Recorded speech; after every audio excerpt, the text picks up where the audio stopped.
¿Qué tal? Buenas noches, qué bueno que nos acompaña a Primer Plano. Pues en el PAN continúa y se profundiza en la crisis interna entre Gustavo Madero, desde luego el presidente nacional del PAN, y la bancada calderonista que está en torno de Ernesto Cordero. Bueno, no solamente por la remoción de Cordero en la forma en que se dio y que lo vimos la semana pasada, sino lo que agrega esta confrontación también es el nombramiento del sustituto de Cordero, que muchos esperaban que sería una figura cercana a Gustavo Madero, desde luego, pero más conocida, de mayor relevancia. Se hablaba de Héctor Larios, que pudo haber sido un buen nombramiento, y sin embargo se nombró a Jorge Luis Preciado, que es una persona, un senador pues no muy conocido, una figura menor.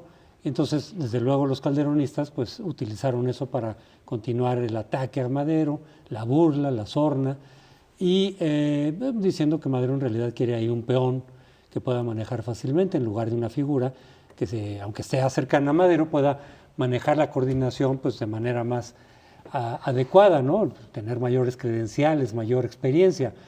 Entonces me parece que, como muchos han dicho, fue un error más de Gustavo Madero en el manejo y en la operación de esta situación. Y desde luego algo que se había planteado la semana pasada y que retomamos ahora es, pues, ¿qué va a pasar dentro de la bancada panista? Porque los calderonistas, que son mayoría, pues no asistieron desde luego a la reunión de consulta, de donde surgió después el nombre de Preciado, y pareciera que no están reconociendo. Sí reconocen la legalidad, porque según estatutos, Madero tiene la facultad de hacer este nombramiento, pero no le están reconociendo, digamos, ni la legitimidad o el respaldo suficiente como para que pueda operar adecuadamente esa bancada.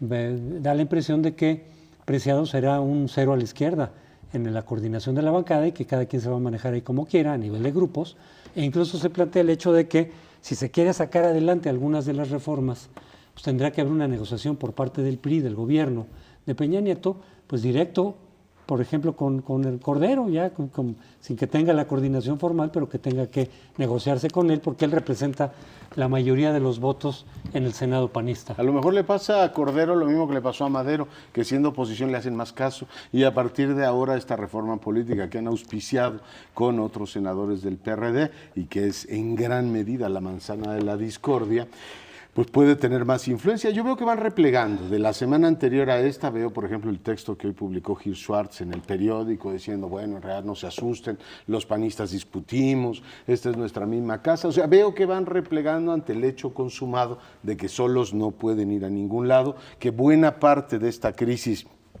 es un problema de protagonismo y de liderazgos todavía no del todo afianzados, obviamente la disputa por el partido, pero tengo la impresión, no sé si lo ven ustedes también de esa manera, que van replegando en su actitud crítica. El mensaje que mandó Madero es muy claro, señores, el coordinador no es un cero a la izquierda, va a hacer lo que yo diga, por eso no nombró a ninguno de los otros, y si quieren entendernos, esa es la base. Yo creo que por ahí van las cosas. Ciertamente creo que hay que tener una visión muy clara de lo que está ocurriendo en estos días, concretamente el tema de la reforma política, el alcance, el calendario, si entra antes de las reformas económicas o no, que es parte de la discusión más profunda, insisto, más allá de los protagonismos que tienen los panistas. Yo creo que es muy lamentable lo que está ocurriendo y coincido con José Antonio que pues cada vez se empantanan más en su conflicto, que es un conflicto que pues tiene básicamente tintes personales, tintes de grupos. No veo que realmente la gente de Cordero y la gente que acompaña a Cordero esté en una disposición de no colaborar con el Ejecutivo y de no sacar adelante todos esos puntos que están en el pacto y que fueron finalmente de consenso. Decía en el programa pasado, y creo que cada vez que lo pienso tiene más razón, Leonardo, que sí hay ahí un pleito de protagonismos y que se pudo haber resuelto y se ha tardado, me parece, los operadores del pacto en subir ya a este pacto para salvarlo a los coordinadores parlamentarios, no solamente a los del PAN, obviamente, sino a los del PRI y el PRD. No podemos pensar en un acuerdo político, en una negociación política, en donde de los 95 puntos que hay allí, el 60% tienen que pasar por la Cámara de Diputados y de Senadores y que no hayan invitado a los coordinadores parlamentarios a ser parte de ese Consejo Rector. Hay muchas razones políticas a por qué no lo hicieron de entrada. Una de ellas es precisamente las divisiones en los dos partidos, tanto en el PRD como en el PAN. Pero bueno, al paso de 6 meses creo que estas cosas hay que corregirlas.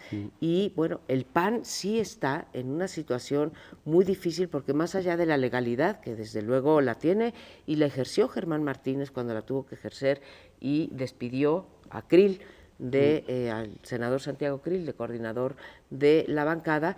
Creo que ahí faltó hacer política por parte de los dos personajes, por parte de Cordero y por parte de Madero, que podían haber jugado uno al más colaboracionista, el otro al menos, y entonces estar jugando las fichas a conveniencia. ¿Para qué?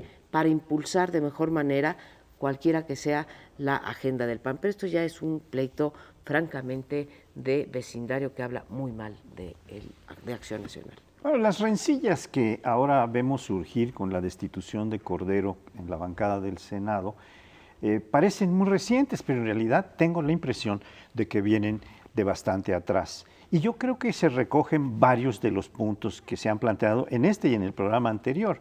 El de los reflectores que planteaba Leonardo, el de las posiciones de poder o de decisión dentro y fuera del partido, el de las campañas electorales presidenciales, y el del manejo del dinero y los recursos. Pero el caso es que se han venido conjugando una serie de causales que nos hacen ver cada vez un escenario más complejo y cómo las rencillas que pudieron ser detenidas y lavadas como la ropa sucia en casa, según el dicho de Calderón y otros, ahora no están pudiendo ser lavadas en casa o en lo oscurito. Porque yo recuerdo que desde la campaña en la que Felipe Calderón era candidato presidencial, hubo una pugna muy fuerte entre Muriño y Josefina Vázquez Mota, que era la coordinadora general, pero Muriño operaba lo que le instruía el candidato presidencial Calderón. Hubo un momento en que Josefina Vázquez Mota ya se iba de la campaña disgustada por el apoyo de Calderón a Muriño y la retuvieron y la mantuvieron como coordinadora general, pero las rencillas ahí permanecieron. En la siguiente campaña presidencial hay otra rencilla muy fuerte que se da, entre otras cosas porque Josefina Vázquez Mota no fue suficientemente apoyada por los Pinos, por el partido, etcétera. Incluso a Madero se le achacaba que no había entregado los recursos a tiempo o que había muchos recursos que no se habían ejercido y no habían apoyado a Josefina suficientemente. Sí, todas estas rencillas se han venido acumulando y han venido creciendo y en el escenario público, en la superficie de la prensa, pues surgen como grandes borbotones, pero no son tan recientes. Son exhalaciones como las del Popo, que han venido creciendo en intensidad y que ahora muestran kilómetros de exhalaciones de fuego y que ahora están empezando algunos, la mayor parte no, a acabar con esas rencillas. Esta posición de Gil, el artículo de hoy de Martínez también, pues dice, ¿cómo que no hay nada que nos una aquí? Tenemos que encontrarlo. Y pues yo creo que no va a ser fácil, después de todos estos escándalos, acabar con las rencillas. Ahora, las razones del conflicto podrán no ser las que se dicen, como menciona Amparo. En realidad es una lucha de poder, de protagonismos personales incluso, de los calderonistas, pero las que se aducen como las razones del conflicto son teórico-estratégicas, es decir, bueno, sí estamos a favor de ciertas reformas, pero no que nos llegue del pacto, no que nos digan que no podemos mejorarlas, no que no nos incorporen dentro de las negociaciones. Y un poco también la acusación a Madero y su grupo de estar demasiado cerca del gobierno, ¿no? Es decir, colaboracionistas, que eso siempre aparece en los partidos. Los grupos que están un poco más cerca del polo radical, en donde su posición es, tenemos que ser oposición, si no perdemos nuestra definición como tal, hay que confrontar al gobierno más que colaborar con él. Siempre tienen la tarjeta de descalificación de quienes estén más en la posición negociadora, de decir colaboracionistas, sí, tal cual, están claudicando. Lo hemos visto en la izquierda, lo hemos visto en el PRI, en algunos momentos también, en todos los partidos se da eso. Y aquí parte del problema ideológico o estratégico en ese sentido es en dónde está el umbral para que una corriente negociadora lo puedas decir, es simplemente negociador, es decir, en la democracia si no dialogas, si no negocias, no sale nada. Tú presentas parte de lo que quieres sacar adelante, cedes otra parte porque si no, no puede jalar eso. Pues, ¿dónde está el umbral que te hace pasar de negociador, pero todavía legítimo, digamos, congruente, a colaboracionista? ¿Quién pone ese umbral? Pues los opositores más cercanos a las posturas maximalistas. Ellos son los que ponen el umbral y ya dicen, ya te pasaste, ahora ya estás claudicando y ya estás como colaborador del gobierno. Yo creo que si le echamos, como nos proponía Pauli, un vistazo a la historia, vamos a encontrar temas muy interesantes. Uno, el tema de las escisiones en el PAN. No siempre tienen un efecto de arrastre como en otros partidos, en el PRI concretamente lo hemos visto a lo largo de la historia, arrastre de militantes. Yo recuerdo que desde Pablo Emilio Madero, que se va del PAN, que fue el candidato más votado en el 82, que había tenido el PAN en su historia, finalmente no se lleva la estructura. Recuerdo a Batis, en los últimos tiempos recuerdo a Espino, hay que recordar que fue el dirigente nacional del partido y hoy hace un papel patético como golpeador del revolucionario institucional. Hay que ver a Vicente Fox, que también rompió con el PAN. Es decir, no en todos los casos tienes un arrastre de militancia como ha ocurrido en otros partidos.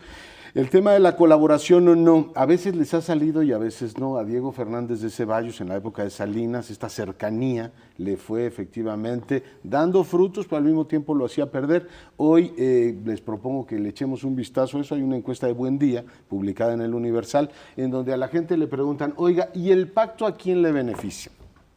El presidente de la República, el PRI y las televisoras. O sea, desde la perspectiva de la opinión pública, quien se está llevando el gato al agua es el revolucionario institucional y el presidente, por supuesto. Me sorprende que digan las televisoras, pero ahí está el dato. En cambio, entre los panistas crece la idea de que ellos están perdiendo con el pacto. Y por supuesto también entre los perredistas. Yo creo que eso está moviendo de una manera muy clara las aguas. A veces la opinión pública te ayuda a decir estoy haciendo, o te ayuda a decidir si estás en el lado correcto o no. Es una cosa como muy natural en un sistema presidencial. Cada vez que se pasa, todo lo malo que ocurre es por culpa del presidente y todo lo bueno que ocurre es gracias al señor presidente. Eso es muy consustancial a los sistemas presidenciales y en particular al mexicano, que ha sido, bueno, esto que hemos llamado durante mucho tiempo hiperpresidencialismo, que por fortuna ya no está con nosotros. El que se lleva los beneficios de las reformas, pues es él el que está gobernando. También no nos fijamos que el que paga los costos es el presidente de la República. Yo creo que aquí hay más allá de eso, porque aun cuando un partido de oposición debe de cuidar que cuando colabora con el partido opositor, tiene que cuidar que su ideología, su programa, sus beneficios electorales siempre estén presentes. El punto en esta crisis del PAN, que me parece que la hace todavía, como decía Paoli, más una opereta, es que ni siquiera están cuidando eso. Esta cosa de que si pueden presentar o no reformas, lo hizo Javier Lozano, presentó su reforma de telecomunicaciones él también, y no fue motivo para romper al PAN. Yo creo que Cordero ha sido un buen defensor del papel del Senado para modificar las iniciativas que vienen del pacto. Por eso creo que en realidad el pleito no es por el pacto, el pleito es ni por las reformas que vienen ahí, el pleito es un pleito de grupos por quedarse con el partido. Pues sí, pero ahora, por ejemplo, tenemos el asunto de las denuncias que Madero ha estado haciendo y que va a reiterar el día de hoy para denunciar que se está cometiendo un conjunto de irregularidades muy graves en los 14 estados en los que hay elecciones.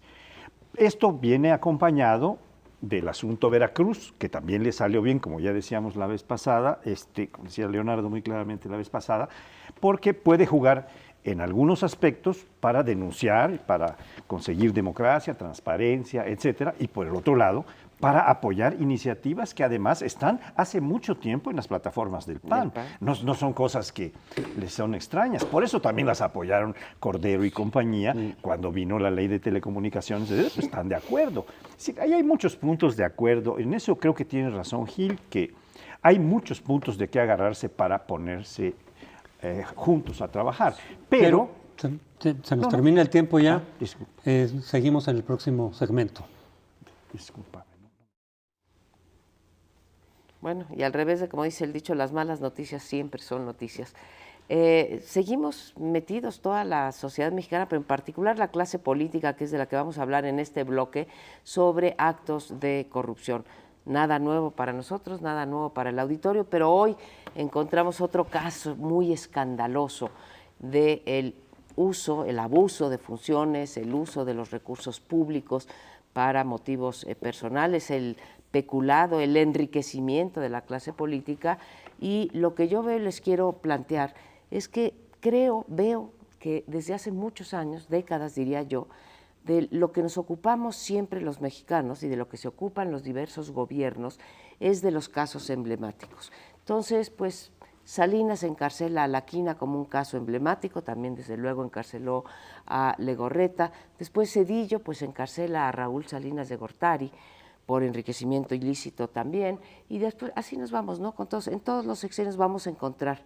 Y como si le aventaran un pedazo de carne a los leones y nos quedamos calmados un rato, sube la popularidad, que por cierto hay que mencionar entre los números, Leonardo, que el encarcelamiento del Bester Gordillo duró muy poco el efecto en términos de aprobación del presidente de la República, pero el punto es si es una estrategia en contra de la corrupción el tener casos emblemáticos, y yo lo cuestiono, creo que por eso no hemos avanzado. Si ustedes se fijan en las encuestas, pues ha ido incrementando la percepción sobre la corrupción y México ha ido bajando conforme pasan los años de ser país democrático, va bajando, va descendiendo en los lugares en mediciones como Transparencia Internacional. Y quiero explorar la hipótesis de esto, que se debe a que no tenemos una estrategia en contra de la corrupción y que nos conformamos con casos como el que todos ustedes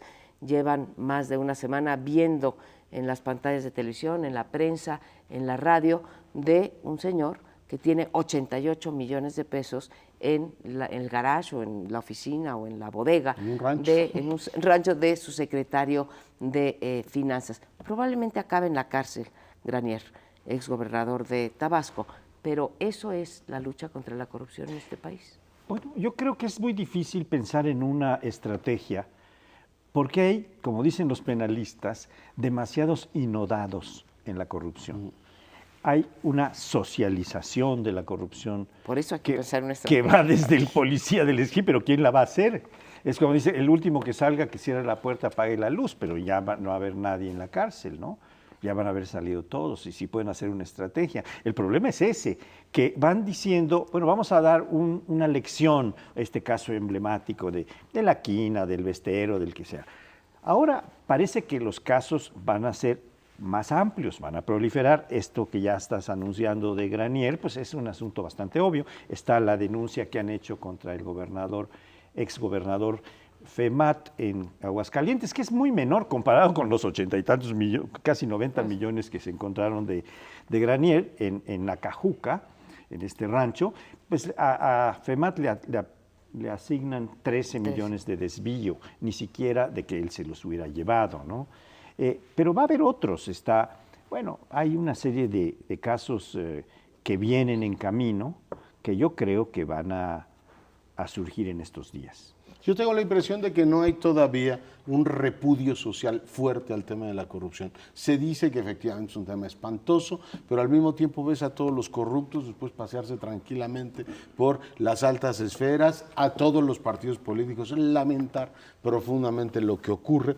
Recordar el caso de Tabasco es vergonzoso, los 80 y tantos millones, como presumía Granier, de sus trajes, pero eso es moco de pavo con la cantidad de dinero que falta en el erario. Dirá, pues esto es una grasejada. El asunto del Bester Gordillo, que tiene rendimientos crecientes, lo ubicas perfectamente, por eso dicen que ahora está considerando el presidente y el gobierno ver si le echan el guante a Romero de Champs, que es así como el paradigma del abuso y de la corrupción pública. Pero ahí está Reynoso FEMAT, les recuerdo que el exgobernador de Baja California Sur, perredista, también fue procesado, que aquí te acercas a prácticamente cualquier delegación del gobernado por el PRD y te dicen tranquilamente, pues sí, mire, la corrupción es algo que existe en la administración y no lo podemos quitar. Simplemente recuerdo una conversación que tuvo, un debate que tuvo Crespo radiofónico, en donde Dolores Padierna le recordaba que el señor Bejarano es nuevamente miembro del Partido de la Revolución Democrática. Por tanto, dice, oiga, no solo no lo repudian,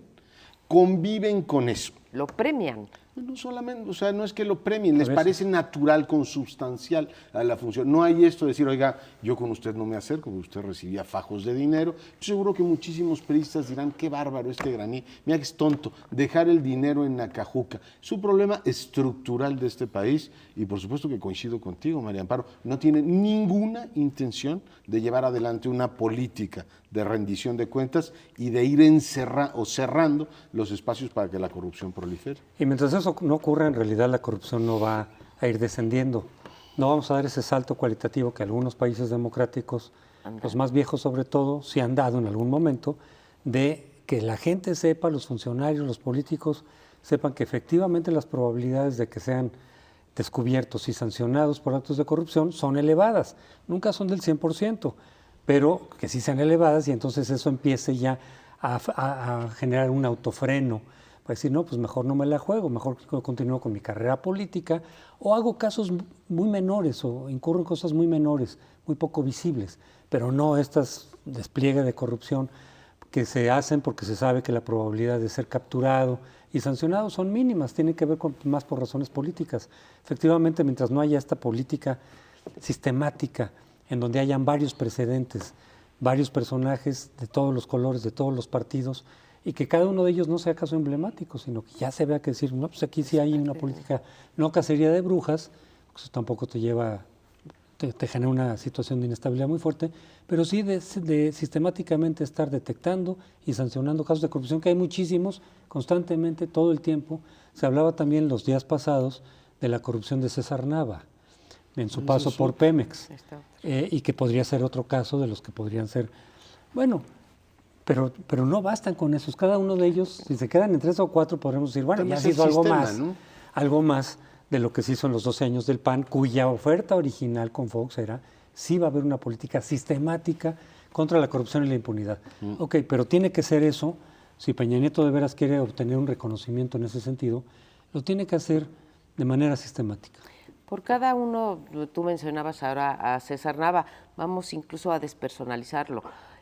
Por cada acto de corrupción que se comete entre los integrantes del Poder Legislativo, quedan 300 impunes. Por cada uno de los gobernadores, y aquí estamos hablando de dinero, pero se nos olvida, no sé si ya lo tratamos alguna vez, pero los 2 gobernadores, el de Chihuahua y el Veracruz, violando la ley de asociaciones religiosas y presentándose en actos de culto, y pasaron impunes, ya ni nos acordamos de esos. Por cada líder partidario que comete un delito, como el presunto delito que cometió César Nava, René Bejarano, mencionas tú ahorita, hay cientos, los presidentes municipales, ¿se acuerdan ustedes los de Michoacán? Ahora tenemos otro escándalo en puerta, que es el del exministro de la Suprema Corte de Justicia, Góngora y Pimentel. Pero como en puerta, pues ya explotó por todos lados. Bueno, pero está en puerta en el sentido que vamos a ver. Ya se desbordó por las ventanas. Pero vamos a ver en qué acaba. Finalmente está aprobado ahí el tráfico de influencias en 2 cosas pues muy lamentables. Por una parte, intervenir con un juez para que disminuya las penas, para que disminuya la pensión alimenticia que tú tienes. Yo no sé si ustedes alguna vez hayan llamado a sus hijos sus acreedores alimentarios. Yo les llamo hijos, pero a sus acreedores alimentarios. Yo les he llamado cosas terribles, pero siempre pero no acreedores alimentarios. Acreedores no. Y por la otra parte, bueno, encarcelar a su mujer porque puso el departamento a su nombre. Es un acto de arrogancia y prepotencia. Entonces tenemos Poder Judicial, vamos al Legislativo, ¿sí? Tenemos ahorita el escándalo del edificio del Senado y tenemos todas estas partidas secretas o estas partidas discrecionales que usan los coordinadores parlamentarios. Nos vamos al Ejecutivo, es lo mismo, nos vamos a los ejecutivos estatales. Señores, la corrupción está en todos lados y no hay una política anticorrupción y ninguna de las 5 leyes anticorrupción ha pasado a pesar de que dijeron que era prioridad el presidente y los grupos parlamentarios. Yo creo que le estamos pidiendo a la sociedad mexicana organizada, y a los ciudadanos, a la conciencia ciudadana en general, algo que realmente no tiene. Es decir, que sea la variable independiente, la causa fundamental por la cual se frena la corrupción, Eso lo veo en chino. Realmente la opinión pública es una variable dependiente de los movimientos políticos, de lo que sale de escándalo en la prensa, etcétera. Entonces empiezan a querer ciertas cosas y fuera la corrupción y tal, en manifestaciones. Pero en realidad, durante todo el tiempo están apacentando la corrupción, o estamos, porque hay una cultura de la connivencia con la corrupción que está en todos los poros de la sociedad, yo creo. Ahora, si empiezan a salir un poco más de estos casos, por ejemplo, el que sería verdaderamente emblemático y muy docente para la sociedad en su conjunto, es el de Romero Deschamps. Si vemos fotos de Romero Deschamps junto con las de... porque se trata de los grandes líderes que además han hecho escándalo, han lucido sus ¿Pero qué tanto fortunas. fue el del Bester? Es muy parecido. Pero si se van poniendo juntas y van agravándose... Los rendimientos son decrecientes, o sea, son importantes, pero la gente dice, bueno, está bien, pero no se reduce todo lo demás. Déjenme regresar sobre el asunto de cómo se forman los líderes políticos y cómo la sociedad no va rechazando ciertas cosas. Yo veo un PRI que dice, hombre, si a Granier le prueban, que por supuesto lo procesen, pero no los veo indignados diciendo cómo es posible que ese señor lo hayamos puesto de gobernador, como tampoco los veo muy preocupados por Moreira ni por todo lo demás. Les preocupa Reynoso Femat, les preocupa Bejarano, están muy preocupados por lo de Góngora o lo de Nava, y tienen razón. Tampoco veo a los panistas particularmente preocupados por haber dicho, oye, pusimos un señor que fue gobernador de Aguascalientes, por cierto la perdieron, y resulta que es un desastre, y quien fue secretario particular del presidente y presidente nacional del partido, no solo consiguió favores por un departamento, sino que tiene esa acusación muy grave. Tampoco he visto a la izquierda esta y al proconsulado de la corrección política indignarse por lo de Góngora, ¿no? Decir, no, qué pena, ¿no? Qué cosa se metió este señor, cuando lo lógico O por sería... el diputado Godoy. O por el diputado que Godoy, sigue incluso fugado. lo ayudaron. Pero lo lógico sería, oiga, me indigna que este señor sea compañero mío. No es cómo lo protejo porque es compañero mío. Yo creo que ahí está el mal más profundo de nuestra sociedad. Sí, y desde luego que la corrupción, lo hemos visto una y otra vez, rebasa cualquier posición ideológica. Desde luego cada grupo ideológico y sus respectivos partidos se presentan como la pureza moral. La izquierda siempre insiste en que los corruptos están del otro lado, en el PRIAN, en la mafia, etcétera. Y ahora vemos un personaje muy vinculado con la izquierda que resulta que no tanto. Pero los panistas también de pronto salen con la bandera de la pureza moral. Los priistas ya no tanto, pero como que ya asumen que eso no está en su naturaleza. Pero en realidad no tiene nada que ver con las ideologías, es decir, tiene que ver más con una posición personal, humana, que no tiene que ver con las creencias ni las posiciones partidarias o ideológicas que puedan tener cada uno de ellos. Bueno, y ahora hablamos de la corrupción política, ya en otra ocasión hablaremos de la corrupción que tú mencionas, que es la de la sociedad toda, ¿no? Porque esto no se queda nada más en los políticos. Nos vamos a otro interesante tema, en unos minutos regresamos.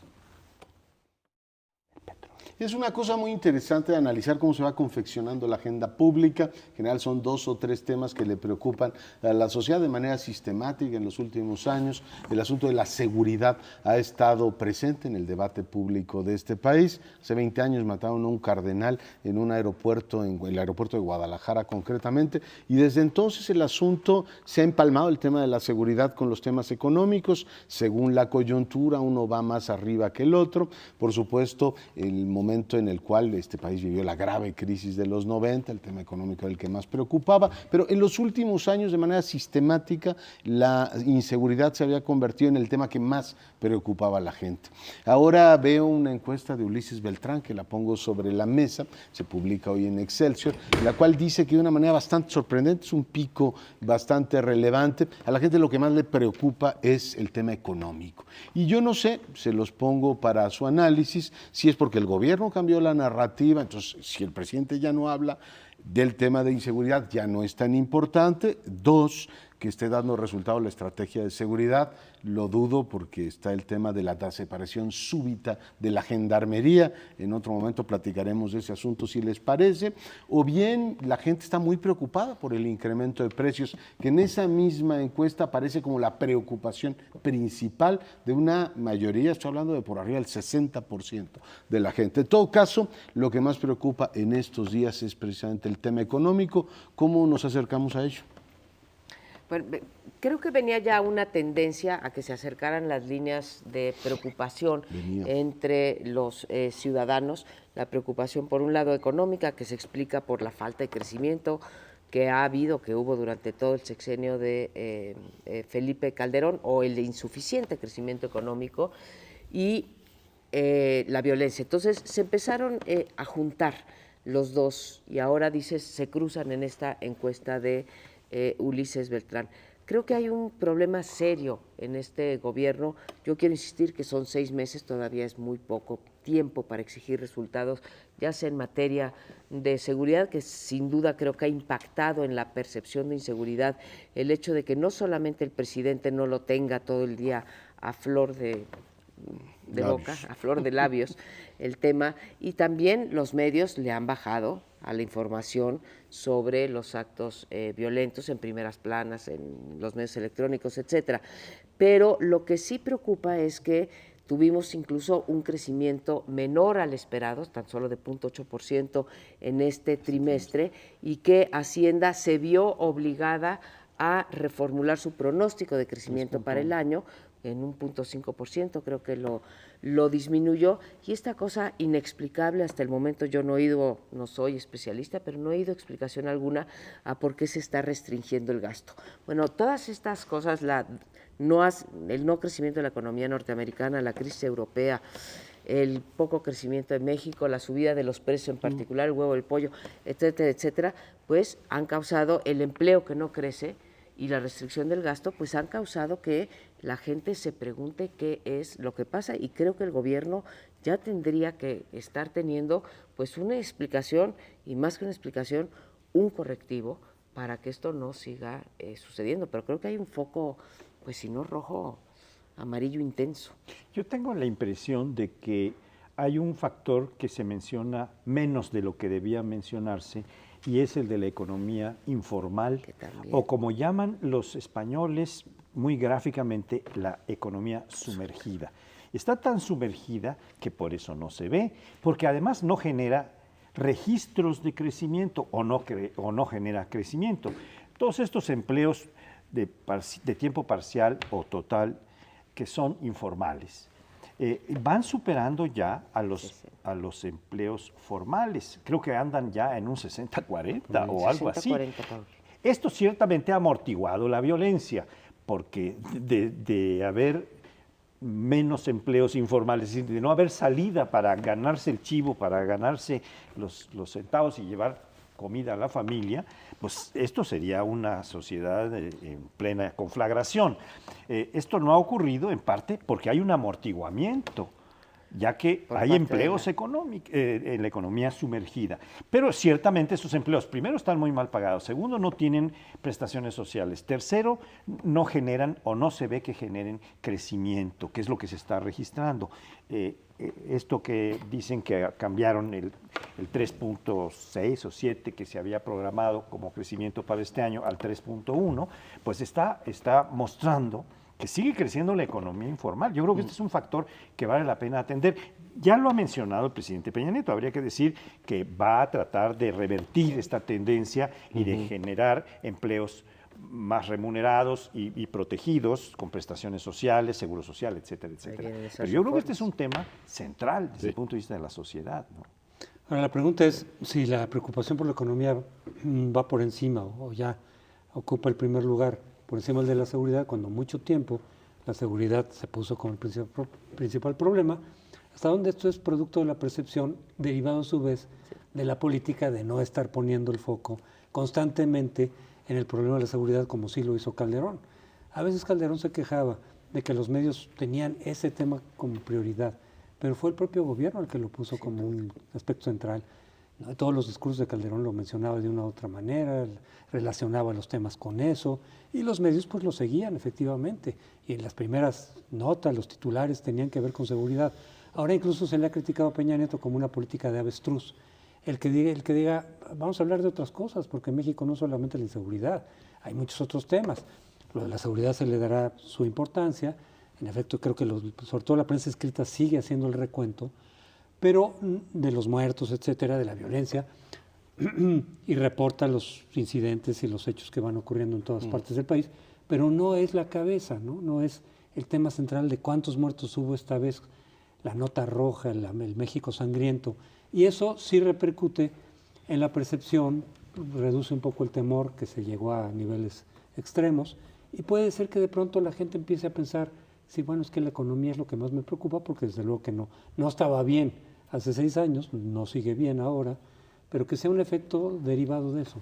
Yo creo que tiene un componente, efectivamente, que tiene que ver con eso. Luego está la presión sobre los precios, que sí está francamente fuera de todo control. Estamos hablando de casi un 70%, que es, oiga, lo que yo consumo habitualmente subió descomunalmente, ¿no? Y el tercer elemento que pongo sobre la mesa es una crisis de expectativas. Es decir, la gente, yo no sé si ingenuamente, suponía que habría un gran cambio con la administración en materia económica, que una vez que se empezaran a procesar reformas, se dijo al inicio del pacto que esto iba a traer resultados, incluso antes del pacto, la reforma laboral, que esto iba a traer resultados muy importantes. Yo creo que el Círculo Rojo tiene claro que las reformas tardan, lo decías tú muy claramente, María Amparo, tardan en dar resultados, pero un sector amplio de los compatriotas pudo haber dicho, oiga, pues ya cambió el gobierno, a ver que controlen efectivamente los precios, que las reformas empiecen a dar resultados, una especie de elemento, es decir, me atrevería a incorporar también esa línea de interpretación como del cronos, ¿no? Es decir, el tiempo que en el caso del soberano, el consumidor o el ciudadano, dice, oiga, y a mí cuando me toca, no me había dicho este señor que yo iba a vivir mejor, que se iba a notar en mi salario, yo veo que todo sube. En fin, es una explicación un poco pedestre, pero finalmente creo que puede efectivamente explicar por qué hay estas proporciones o por qué está la preocupación por lo económico.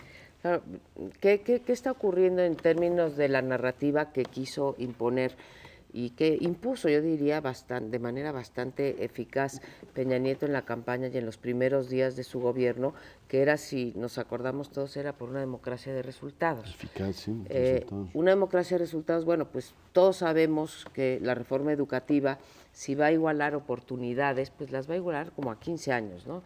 Y pues la de telecomunicaciones pues, tampoco está en la mente de la gente, o sea, si va a haber 2 cadenas nuevas de televisión, pues quién sabe en qué me va a afectar eso. La manera de echar a andar esto, pues es con inversión pública e inversión privada, y no está viendo esto. El gobierno hizo una decisión estratégica desde el punto de vista político de dejar para septiembre las reformas fiscal y energética, que son 2 de las que podrían dar resultados más inmediatos, mucho más inmediatos que la laboral o la educativa, o incluso la de telecomunicaciones, y se van a ir para septiembre. Entonces, pues la manera es tener recursos para invertir, ¿sí? Y realmente las condiciones a los privados para hacerlo. Mientras eso no venga, yo creo que esta curva que tú nos mencionas de la encuesta de Ulises Beltrán, pues va a seguir ascendente y la gente se va a preguntar dónde está la democracia de resultados, ¿no?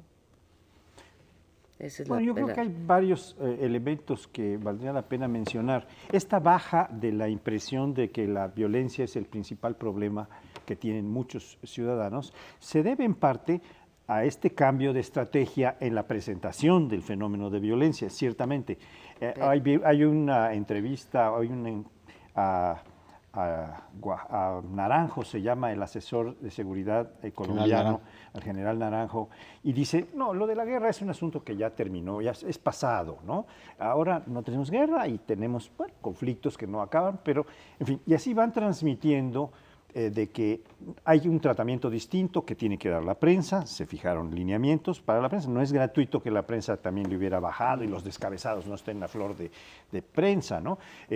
Por otra parte, está pues una serie de elementos que van mostrando que la población pues tiene ante este decrecimiento de la economía una preocupación notable por el estómago y que, bueno, pues el asunto de la violencia pasa a ser secundario, pero sí es curioso que se estén cruzando, como decía, y la preocupación pues, mayor no sea ya la de... Más allá de la cuestión de opinión pública, vamos a ver qué hace el gobierno. Yo supongo que en los próximos días tendrá que anunciar un paquete grande de infraestructura para activar la economía y acelerar la reforma eso está en el legislativo, la financiera para que se active el crédito. Hoy estuvieron discutiendo el asunto de la productividad con los actores sociales, pero lo que es evidente es que le hace falta un motor fuerte a esta economía. La gente está preocupada por ese tema. Les propongo que hagamos una breve pausa, regresamos en un instante.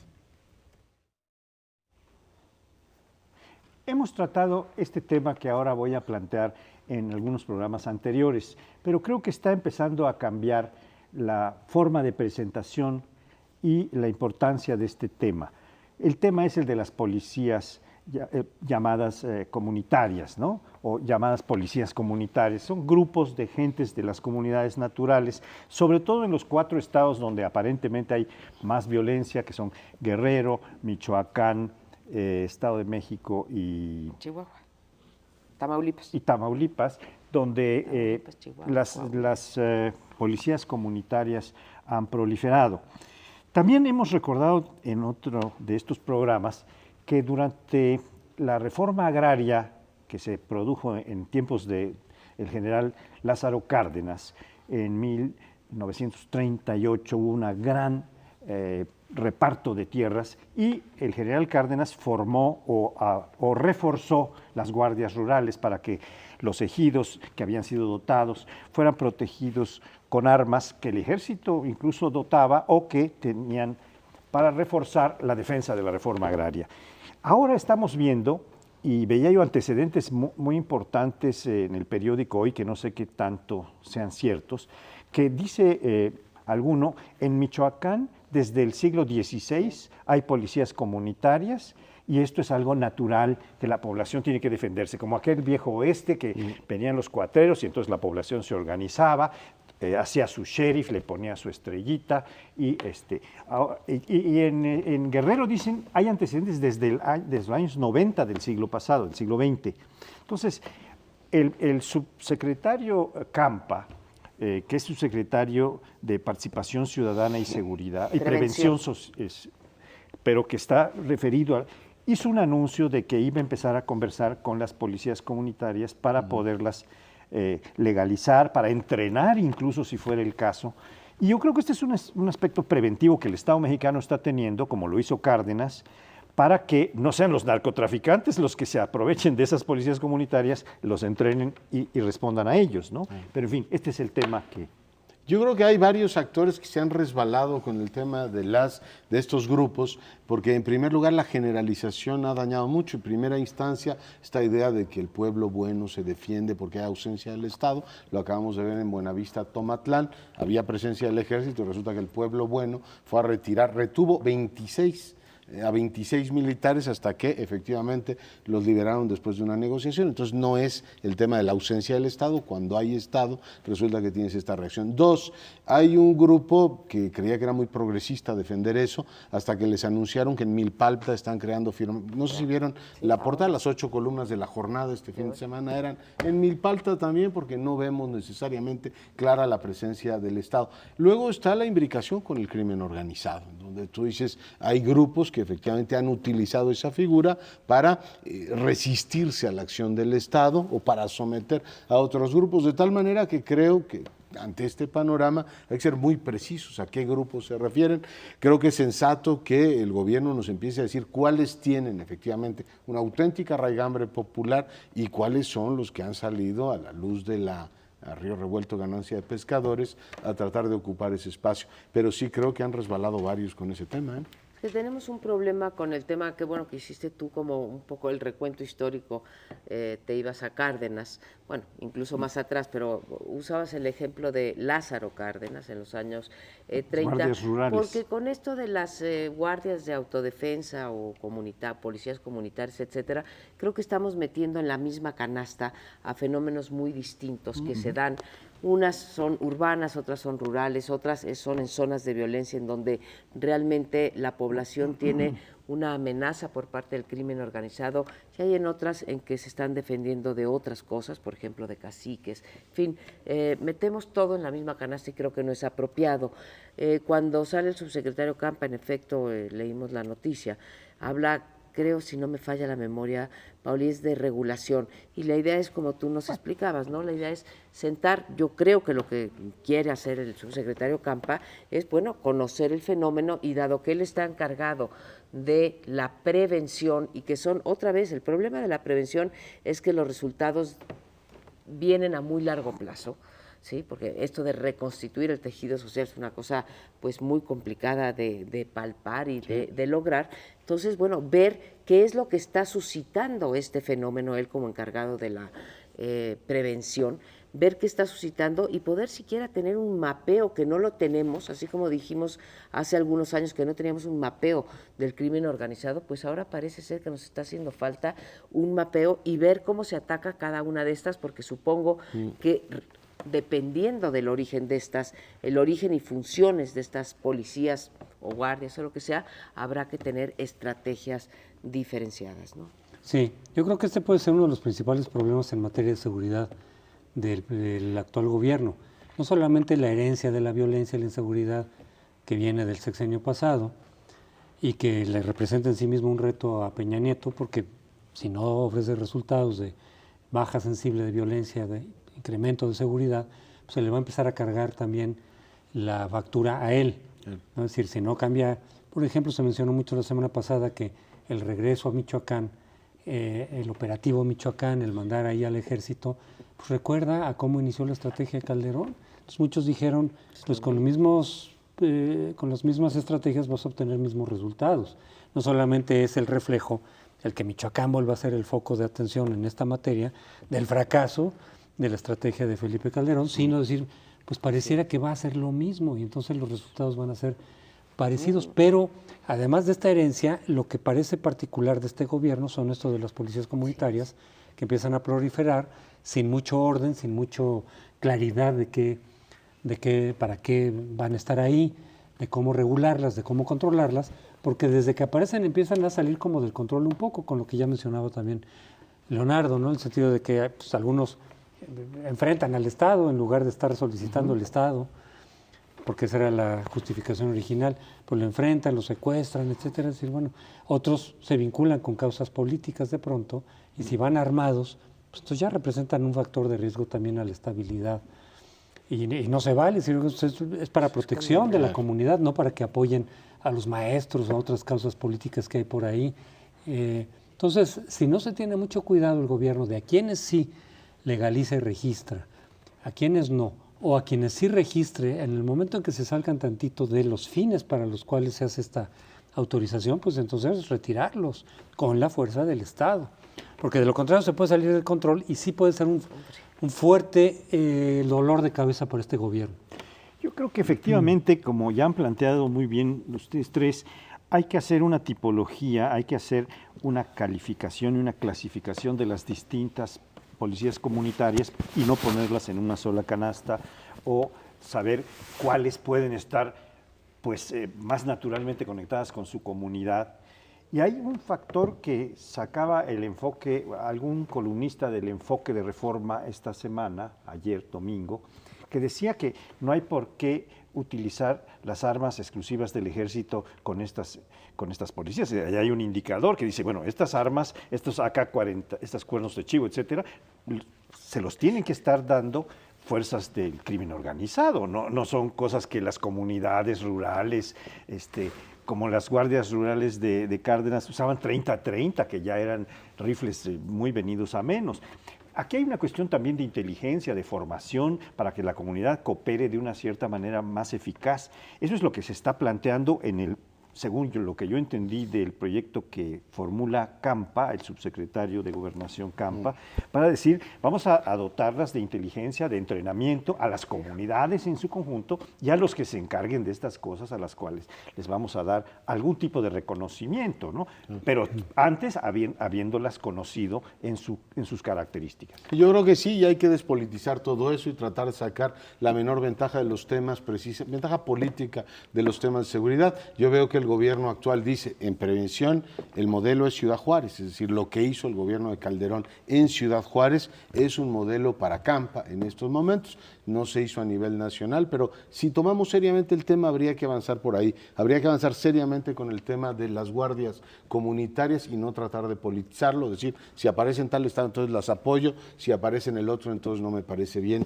Me resulta sintomático que se haya quedado la iniciativa Mérida, que es muy probable que no tengamos gendarmería, porque finalmente ha aceptado que lo que hay que hacer es reforzar a la Policía Federal, por lo menos es lo que circula ahora, de tal manera que creo que vale la pena 6 meses de gobierno de Peña Nieto, como hacer un balance de qué hay de nuevo en la estrategia y qué es en el fondo un reciclado del anterior. Pues como que no hay muchas cosas nuevas, pero habíamos quedado, Francisco José, utilizar este último minuto para recordar a dos los amigos. 4 participantes de Primer Plano estamos al unísono ofreciendo nuestro pésame a las familias de José María Pérez Gay, este gran escritor que acaba de fallecer, y también a la familia de Arnoldo Martínez Verdugo, un líder histórico de la izquierda que fue realmente un ejemplo en muchos aspectos. Queremos entonces mandar a las familias nuestro más sentido pésame y no nos deje de ver la próxima semana. Aquí estaremos con ustedes en Primer Plano. Muy buenas noches.